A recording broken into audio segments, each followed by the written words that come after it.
என் பேர் வந்து வினோத், அண்ணா யூனிவர்சிட்டி மாணவன். நான் தேவிப்பட்டினம் கிளை சார்பாக வந்திருக்கேன் இங்கே. அப்புறம் நாங்கள் ஹிந்துஸ் வந்து பசுவை வந்து தெய்வமாக வணங்குறோம். ஆனால் நீங்கள் வந்து அதை இறைச்சியாக்கி சாப்பிட்றீங்க, இதனால என்ன? அடுத்து என்ன கேட்குறான்னு கேட்டால், இந்த பசுவை வந்து நாங்கள் ஒரு தெய்வமாக கருதுகிறோம், நீங்கள் ஏன் போட்டு பசுவை சாப்பிட்றீங்க அப்படிங்கிற ஒரு கேள்வி கேட்குறாரு. இதில் ரெண்டு விஷயம் என்னென்னு கேட்டால், முஸ்லீம்கள் யாருமே பசுவை சாப்பிட்றது கிடையாது. நீங்கள் தெரிஞ்சுக்கிறங்க. ஆட்டை கூட சாப்பிட மாட்டாங்க. மார்க்கத்தில் சாப்பிடலாம், எங்கள் மதத்தில் சாப்பிடலாம், ஆனால் கிடாயத்தான் சாப்பிடுவார்களே தவிர ஆட்டுக்கறியை முஸ்லீம்கள் கூட சாப்பிட மாட்டாங்க. விளங்குதா? முஸ்லீம்களும் காளை மாட்டை சாப்பிடுவாங்களே தவிர பசுவை சாப்பிட்றது எங்கள் மார்க்கத்தில் தடை இல்லை, அது ஒரு விஷயம். ஆனால் நடைமுறையில் என்ன இருக்குன்னு கேட்டால், இந்த கறியுடைய ருசி அதில் இருக்கிறது இல்லை. பசுவுடைய கறியுடைய ருசிக்கும் காளை மாட்டு கறி ருசிக்குமே வந்து சாப்பிட்டு பார்த்தவங்களும் வித்தியாசம் தெரியும். அதில் உள்ள ஒரு டேஸ்ட் வந்து இதில் என்ன செய்யாது, இருக்காது. அப்படிங்கிறதுனால அது இயற்கையாகவே என்ன செய்வாங்கன்னு கேட்டால், ஆட்டுக்கறி நம்ம ஊர்லேயே தொண்டிலேயே கசாப்பு கடை வச்சிருக்கிற ஒரு நாங்கள் இளைஞர்களாக இருந்த காலத்தில் கசாப்பு கடை வச்சிருக்கிற ஒன்றா ஆட்டை எடுத்து விட்டாரு. ஜமாத்தில் கூட்டி உடனே கட்டி ஃபைன் போட்டாங்க. ஆட்டருக்கு தப்பு ஒன்றும் கிடையாது, கிடாயின்னு சொல்லி ஆட்டெடுத்து விற்பனை பண்ணாருன்னு சொல்லி அந்த காலத்தில் அப்படிலாம் செய்வாங்க. எப்படி நீ ஆட்டை இருக்கலான்னு கேட்டாங்க. அப்போ இந்த பசு ஆடுகளை எல்லாம் வந்து நாங்கள் அறுத்து சாப்பிட்றதே கிடையாது. சாப்பிடலாம், எங்கள் மார்க்கத்தில் அதுக்கு தடை கிடையாது. ஆனால் முஸ்லீம்கள் யாருமே அப்படி சாப்பிட்றது கிடையாது. கோழியில தான், அப்போ கோழி எந்தியமோ சேவல் எந்தியமோ அது நீங்களும் அப்படி தான் செய்றீங்க. பழங்க கோழியில் நீங்கள் சேவலா தின்ட்டு கோழியை விட்டுறது கிடையாது. கோழியில் மட்டும்தான் ஆணு பண்ணி எல்லாத்தையும் சாப்பிட்றீங்க. பறவைகளில் தான் ஆணு பண்ணெல்லாம் பார்க்க சாப்பிட்றீங்க. ஆடு மாட்டிலாம் என்ன செய்யறதில்லைன்னா, நாங்கள் யாருமே பசுவெல்லாம் சாப்பிட்றது கிடையாது. மாட்டுக்கறி சாப்பிடுவாங்க, அது குறைவாக சாப்பிட்றோன்னு வைங்களேன். சில ஊரில் அதிகமாக சாப்பிடுவாங்க, குறைந்த எண்ணிக்கையில் உள்ளவர்கள் தான் சாப்பிட்றாங்க. இப்போ என்ன மேட்டர்ன்னு கேட்டால், இப்போ பசுவே சாப்பிடக்கூடாதுன்னு வச்சுக்கிறோமே, சட்டம் இருக்குது. ஒரு பசு ஒருத்தன் சாப்பிட்டா என்ன செய்யணும்? பசு சாப்பிடக்கூடாதுன்னு சட்டம் இருந்தால் போலீஸில் கம்ப்ளைண்ட் கொடுங்க. அதுக்கு சட்டம் இருக்குது, கேஸ் போடுவாங்க. அவன் போய் நீதிமன்றத்தை அணுகட்டும். பசு கூடாதுன்னு ஒரு நாட்டில் தடை இருந்தால், ஊப்பியில் தடை இருக்கிறது, தமிழ்நாட்டில் தடை இல்லை. தமிழ்நாட்டில் ஒரு பசுவை சாப்பிட்டால் கேஸ் போட இயலாது. உத்தரப்பிரதேசத்தில் சாப்பிட்டால் கேஸ் போட இயலும். அந்த மாநிலத்தில் அந்த பசுவை தடை சட்டம் இருக்குது. அந்த ஊரில் ஒருத்தர் சாப்பிட்டா என்ன செய்யணும்? நீங்கள் இவர் வந்து பசு சாப்பிடக்கூடாது தடை இருக்குது, அவர் சாப்பிட்டு விட்டார்னு கேஸ் போடணும். போலீஸு கேஸ் போடும், இது பண்ணால் சந்திச்சு கொள்வார். இதுக்காக வேண்டி கூட்டமாக போய் அடித்து கொள்வது என்ன நியாயம்? பசுவை திண்டாங்கிறதுக்காக வேண்டி கொலை செய்யலாமா? பசுவை விட மனுஷன் உயிர் மட்டமாக நான் கேட்குறேன். பசுவை கொள்ளக்கூடாதுன்னு தெரியும் நினச்சிட்டு போங்க. மனிதன் சிறந்தவனா மற்ற ஜீவன் சிறந்ததான்? ஃபர்ஸ்ட் நம்ம வழங்க வேண்டியது என்ன? மனித உயிருக்கு நிகர் ஆகுமா எதுவுமே? அப்போ மனிதனை வந்து நீங்கள் இப்படி மட்டமாக நினைக்கிறீங்கிற அடிப்படையில் தான் இது அந்த கொலை வந்து நாங்கள் வன்மையாக கண்டிக்கிறோம், பசு செஞ்சதுக்காக வேண்டி செய்கிறது. அடுத்து என்னன்னு கேட்டால், இந்த மாட்டு இறைச்சி விவகாரத்துக்கு வாங்கலேன். இப்போ இன்னைக்கு நம்ம நவீன அறிவியல் உலகத்தில் வாழ்ந்து கொண்டு, நம்ம காட்டு மிராண்டி காலத்தில் வாழலை. இப்போ வந்து உணவாக உட்கொள்ளப்படுவதில் 3 பிராணிகள் தான் அதிகமாக உட்கொள்ளப்படுகிறது. ஒன்று பன்றி, அது மேலை நாட்டவர்களாலும் கிறிஸ்தவர்களாலும் அதிகமாக சாப்பிடக்கூடிய பிராணி வந்து பன்றியாக இருக்கிறது. அடுத்ததாக வந்து ஆடு அதிகமாக உட்கொள்ளப்படக்கூடிய பிராணியாக சாப்பிட்றோம். ஆட்டில் மாடு அதிகமாக உட்கொள்ளக்கூடியதாக இருக்கிறது. இப்போ விஞ்ஞானிகள் டாக்டர்லாம் என்ன சொல்கிறாங்கன்னு கேட்டால், ஒரு 40 கடந்துட்டார்னு வைங்க, நீங்கள் வந்து இறைச்சி சாப்பிடாதீங்க, கொலஸ்ட்ரால் ஏறி போயிடும், அப்படியாக்குன்னு சொல்கிறாங்க, கொழுப்பு ஜாஸ்தி ஆயிரும்னு சொல்லி. அப்போ இதை பற்றின கொழுப்பை பற்றி ஆராய்ச்சி செய்யும் பொழுது விஞ்ஞானிகள் இப்போ ஆராய்ச்சி பண்ணி என்ன சொல்கிறான்னு கேட்டால், பன்றி இறைச்சியில் எடுத்துக்கொண்டீர்களே ஆனால் 100 கிராம் இறைச்சி எடுத்தீங்கன்னா 50 கிராம் கொழுப்பு, 50 கிராம் இறைச்சி இருக்குது. நல்லா வழங்கணும்.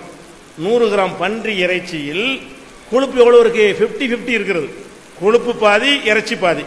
அப்போ ஒரு பன்றி இறைச்சி ஒருத்தர் சாப்பிட்டாரையானால் அவர் 50 கிராம் கொழுப்பு ஒரு எக்ஸ்ட்ரா சேருது.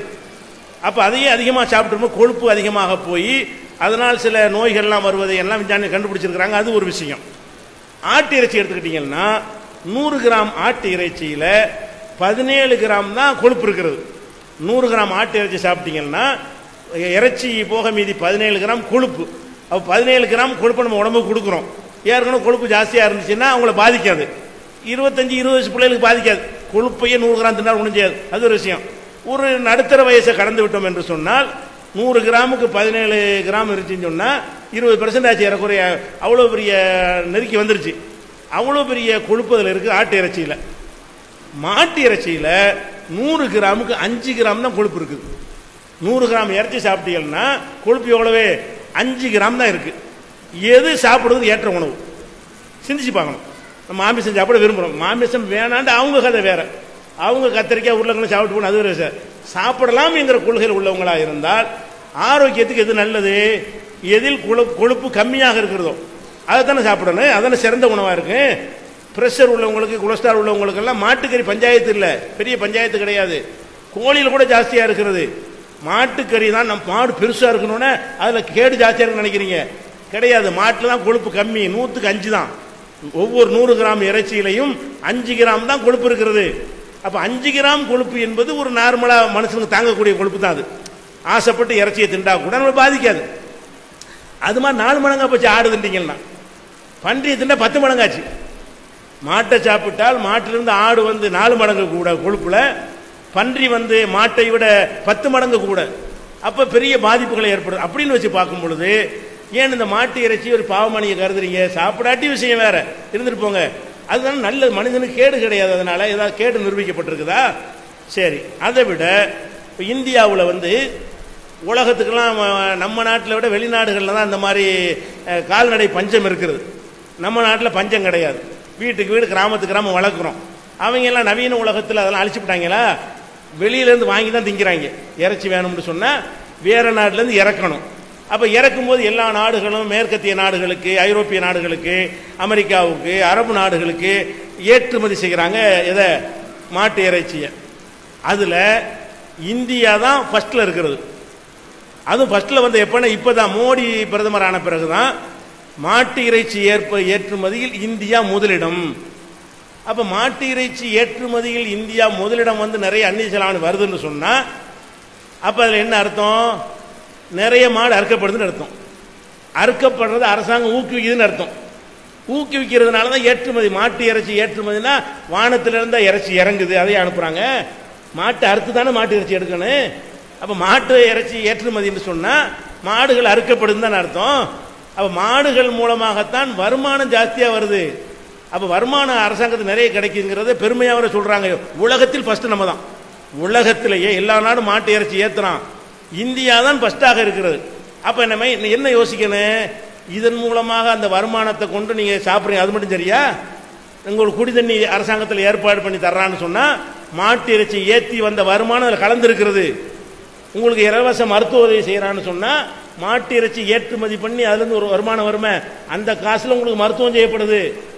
அப்ப மாட்டு இறைச்சின்னு பேசுனீங்கன்னா எப்படி நமக்கு கஷ்டமில்ல? அப்புறமேலு நாடு எப்படி நடக்கும்? ஆட்சிக்கு வர முந்தி மோடி சொன்னார்ல, ஆட்சிக்கு தடை செய்யலாம்ல, ஊக்குவிச்சுட்டு வர்றாரு. இன்னும் சொல்ல போனா முதல்ல சீனாவுக்கு போனார். சீனாவில் போய் கையெழுத்து போட்டு வந்திருக்காருல, அதுல ஒரு ஒப்பந்தம் என்ன தெரியுமா? மாட்டு இறைச்சி ஏத்துகிற ஒப்பந்தம். மாட்டு இறைச்சி இங்கேருந்து ஏத்துறோம்னு சொல்லி சீன அதிபரோட கையெழுத்து போட்டு வந்திருக்காரு. யாரு?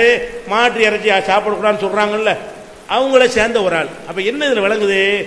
சண்டை உண்டாக்குறதுக்கு பேசுறாங்க, அது பாட்டு நடந்துட்டு தான் இருக்கிறது. அதை விட வேடிக்கை என்னன்னு கேட்டா, இந்த மாட்டு இறைச்சி ஏத்துற ஆட்கள் எல்லாம் முஸ்லீம் இல்லை. அல் கபீர் சொல்லி ஒரு எக்ஸ்போர்ட் இருக்கு. அல் கபீர்ங்கிற பேரை பார்த்தா முஸ்லீம் மாதிரி தெரியும், அது முஸ்லீம் கிடையாது. முஸ்லீம் நாடுகளுக்கு அந்த ஏமாத்திருக்க அந்த பேரை வச்சிருக்கிறாங்க. அல் கபீர் என்பது ஒரு மார்வாடிக்கு சொந்தமான ஒரு நிறுவனம். அவங்க தான் அதிகமாக மாட்டு இறைச்சி ஏற்றுமதி பண்றாங்க. பேர் அல் கபீர். அதை வச்சு முஸ்லீம் தான் நினைச்சிட்டு இருக்காங்க. அரபியன் எக்ஸ்பிரஸ் ஒரு ஏற்றுமதி செய்யறாங்க, அது முஸ்லீம் கிடையாது, முஸ்லீம் அல்லாத மார்வாடி தான். அப்ப அவங்க தான் மாட்டை அறுத்து எக்கச்சக்கமா ஏற்றுமதி பண்ணி சம்பாதித்து கொண்டிருக்கிறார்கள். இது எதுக்கு மாடு பிரச்சனை உங்களுக்கு? நான் கேட்கிறேன், மாடு பிடிக்காட்டி சாப்பிடாம போங்க, பிடிச்சவன் திங்கிறான். முஸ்லீம்களுக்கு பன்றி பிடிக்காது, நாங்க சாப்பிட மாட்டோம், அதுக்கான கிறிஸ்தவன் போய் அடிக்கவா செய்யறோம்? நீ எப்படா பண்றீங்கன்னு கேட்கிறோமா? எங்க மார்க்கத்தில் பன்றி தடுக்கப்பட்டிருக்கிறது, கிறிஸ்தவர்கள் சாப்பிடுறாங்க, அவன் உரிமை. நாங்க போய் அவனை போய் அடிக்கணும்? உங்களுக்கு விரும்பினா சாப்பிடுங்க, விரும்பாட்டி போங்க. உயிரினம் தான் மேற்று, புனிதமா கருதுறது மேற்றுன்னு சொன்னா அப்ப புனிதமா கருத எல்லாத்தையும் தடுங்களேன். சேவல் சாப்பிடலாமா? சேவலும் முருகனுக்கு கொடியில் இருக்கு, முருகனுக்கு சேவர் கொடியோன்னு பேரு. அப்ப சேவல் புனிதமானது, கோழியெல்லாம் அறுக்காத அப்படின்னு சொல்லுங்க, அதையும் தான் செய்யக்கூடாது. அப்ப எதுவுமே சாப்பிடக்கூடாதுங்க, எல்லாமே ஒரு வகையில. மீன் கூட சாப்பிடக்கூடாது. மீன் கூட மச்சம் அவதாரம் எடுத்திருக்காருல கடவுள், மச்சாவதாரம் ஒரு அவதாரம் இருக்குதுல்ல. அப்ப மீன் புனிதமானது, மீன் கடவுள் விஷ்ணு பகவான் மீனாக அவதரித்திருக்கிறார், அதனால மீன் சாப்பிடாத. மீனவர்கள் என்ன ஆகுறது? நாளைக்கு இப்படி சொல்லுவானா இல்லையா? இன்னைக்கு மாட்டுக்கு சும்மா இருந்தீங்கன்னா நாளைக்கு மீனுக்கு சொல்லுவான் மீன் சாப்பிடாதேன்னு, மீன் பிடிக்க போகாதேம்மா. அப்ப மீன் பிடிக்க போட்டு என்னென்னு வாழ்வீங்க நீங்க? மீனவ சமுதாயம் எப்படி வாழ்றதுங்கிறேன்? மீன் கடவுள் தானே, அதெல்லாம் கடவுள்னா அதோட நிறுத்திக்கிறேன். எல்லா மீனும் கடவுள் உங்க நம்பிக்கை எப்படி பார்த்தா கூட அந்த மீன் முடிஞ்சிருச்சு அதோட. இப்ப மீன் சாப்பிடாதுன்னு சொன்னா இதே மாதிரி சொல்லலாமா இல்லையா? மாடு பால் தர்றதுனால கடவுள்னா எரும மாடு தான் தருது, அதை பத்தி பேச மாட்டேங்கிறீங்க. பால் தந்தா கடவுள் ஆக முடியுமா? அப்ப இதெல்லாம் தேவையற்ற விஷயம். உணவு முறை இல்லாம தலையிடும். உலகத்தில் எங்கேயா பார்த்துருக்கோமாங்க? ஒரு உணவு மேட்டர்ல நான் போய் திணிச்சா என்னோட சண்டைக்கு வரலாம், நீங்க என் வாயில திணிச்சா சண்டைக்கு வரலாம். நான் பாட்டுக்கு என் வீட்டில் இருக்கீங்க, நீங்க பாட்டு உங்க வீட்டில் இருக்கீங்க. இதுக்கு ஏன் உங்களுக்கு என்ன சண்டைக்கு என்ன இருக்கு? இது சண்டைக்கு உள்ள மேட்டரா? இதை வச்சு ஏன் சண்டை ஆகணும்? நமக்குள்ள மனிதனுக்கு அடிச்சு கொள்ளணும். இன்னும் சொல்ல போனா பட்ஜெட்டை நீங்க பார்க்கணும். ஆட்டுக்கறி எவ்வளவு விலை? 600, 500. ஆட்டுக்கறி 500 ரூபா, மாட்டுக்கறி எவ்வளவு? 240. அப்ப ஒரு ஏழைக்கு ஆட்டு இறைச்சி அவனுக்கு பட்ஜெட் கட்டுப்படுமா? கட்டுப்படியாகும். மாடு அது 500 ரூபாய்க்கு வாங்கணும், இது 240க்கு வாங்கலாம். அப்போ 1 கிலோ மாட்டு இறைச்சி 240க்கு வாங்கினா அதே இறைச்சி சாப்பாடு அவனுக்கு கிடைச்சிருது. ஆட்டு இறைச்சி வாங்குறாங்க அது 500 ரூபாய்க்கு வாங்கணும். இன்னும் சொல்ல போன ஆட்டு இறைச்சியில் எலும்புகள் கலந்து போட்டு எடை போட்டுருவாங்க, மாட்டு இறைச்சியில் பிரித்து தருவாங்க. அந்த கணக்கு பண்ணீங்கன்னா இன்னும் கம்மி விலை. 200 கிலோ மாட்டு இறைச்சியில் அனைத்தும் இறைச்சியாக இருக்கும். 1 கிலோ ஆட்டு இறைச்சியில் அரை கிலோ தான் இறைச்சி இருக்கும். அப்படின்னு 1000 ரூபா கணக்காயிடுது. அப்போ 1 கிலோ ஆட்டு இறைச்சியோட ரேட்டு 1000 ரூபா கணக்கு முடியாந்துருது, வெறும் இறைச்சியை மட்டும் கணக்கு எடுத்தான். அப்போ எது நமக்கு லாபம்? ஏழைக்கு. ஏழை மக்கள் வாழ்ற ஒரு நாடு, அவன் ஆசை கேடும் கம்மியாக இருக்குது. 5 கிராம் தான் கொழுப்பு இருக்குது, நல்ல உணவாகவும் இருக்குது. திண்டு போகிறான். உனக்கு என்ன? உனக்கு முடியாடி திங்காமல் இருப்பா. அப்படி கேட்க மாட்டேங்கிறமா? இந்துக்களில் கேட்கணும். இதை இந்துக்கள் கேளுங்க, ஏன்ப்பா அந்த மாதிரிலாம் பண்ணி எதை பிரச்சனையாக ஏதாவது இருக்கா?